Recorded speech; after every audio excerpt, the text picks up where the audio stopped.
साहब, कोरोना जो मसला है पिछले मार्च से चल रहा था और इंदौर के लोग जो भी गाइडलाइन थी उसके हिसाब से अमल कर कर अपनी ज़िंदगी चला ही रहे थे बाखूबी। अब ये कोरोना का दूसरा दौर शुरू हो गया है, तो हमने तो कलेक्टर साहब से निवेदन किया है कि साहब धार्मिक स्थल तो खोल दें,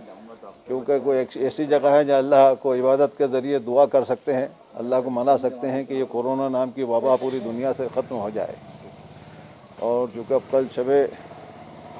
बहुत इम्पोर्टेंट शब है दुनिया के मुसलमानों के लिए, शब बारात है,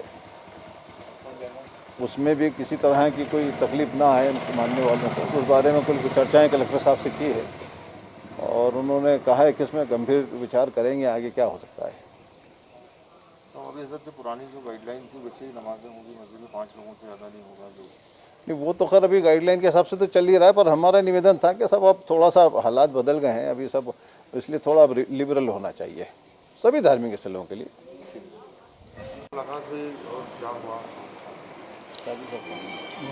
हम लोग काजी साहब के साथ हम लोग इसलिए आए थे यहाँ पर कलेक्टर साहब के यहाँ के ये जो धर्म स्थल बंद किए गए हैं, नमाज़ों पे पाबंदी लगाई गई है, लॉकडाउन वगैरह, इस सिलसिले में कोई रास्ता निकल जाए, कोई सूरत निकल जाए। तो कलेक्टर साहब ने कहा कि अभी तो कोई सूरत नहीं है, अगर हालात सुधर जाएंगे तो हम 10-15 दिन के बाद देखेंगे, कोशिश करेंगे कि पहले की तरह मस्जिदें खुल जाएं, लेकिन अभी फ़िलहाल उसके लिए कोई रास्ता नहीं है। जो माहौल बना हुआ है, अस्पताल भरे हुए हैं मरीज़ों से, उसके लिए कोई सूरत नहीं है। फिर हम लोगों ने कहा शब बारात के सिलसिले में कि मुंबई वगैरह में जो 11 बजे तक की इजाज़त दी गई तो उसके लिए इजाज़त दीजिए। तो उसके लिए कलेक्टर साहब ने कहा कि हम इस पर गौर करेंगे, जैसा होगा बताएंगे। मैं मोहम्मद नूरुल हक नूरी, मुफ्ती मालवा इंदौर। पहले जैसा था 5 आदमी की इजाज़त है बस। 7 आदमी बता रहे थे, 7 बता रहे थे, 7 जो भी 5-7 10 जो भी हजरत, लेकिन भीड़ कितना 5 का तो सुना था मैंने भाई, 5 आदमी के बारे में सुना था कि 5 आदमी आ सकते हैं। आपने कहा कि इमाम हजरात की जो वेतन सरकार ने, कलेक्टर साहब से हमारी जो बात हुई तो हमने ये कहा कि भाई धर्म स्थल जो आप बंद कर रहे हैं, तो बंद करने की वजह से आप 4-5 आदमियों को वहाँ पर रोक रहे हैं, तो भाई किस लिए आप बाज़ार नहीं बंद कर रहे हैं, दूसरी चीज़ें नहीं बंद कर रहे हैं। तो हमने आपसे पूछा है कि भाई इसलिए नहीं बंद कर रहे हैं आप कि वहाँ लोगों की रोज़ी रोटी जुड़ी हुई है। तो भाई जितने धर्म स्थल है, ख़ासकर इंदौर की सरज़मीन पर कम से कम 200 से 250 मस्जिदें हैं। अब 250 मस्जिदों के अंदर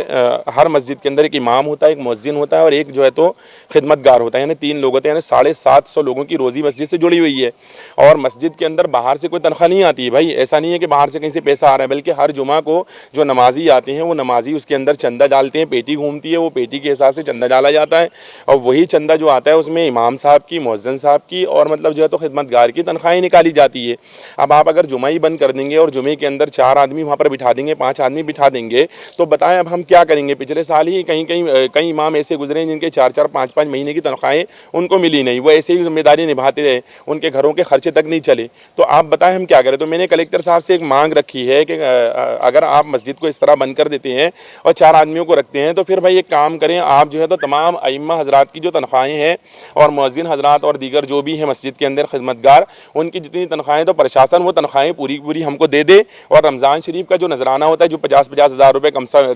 अज़ कम नजराने होते हैं, तो वो भी प्रशासन हमको मतलब नजराना भी दे दे, तो हमारी जिम्मेदारी पूरी हो जाए। हम 4 आदमियों को पढ़ा देंगे, क्या करेंगे फिर। और इसके अलावा आपका नाम बता दीजिए। मेरा नाम अशफाक अहमद रज़ा है।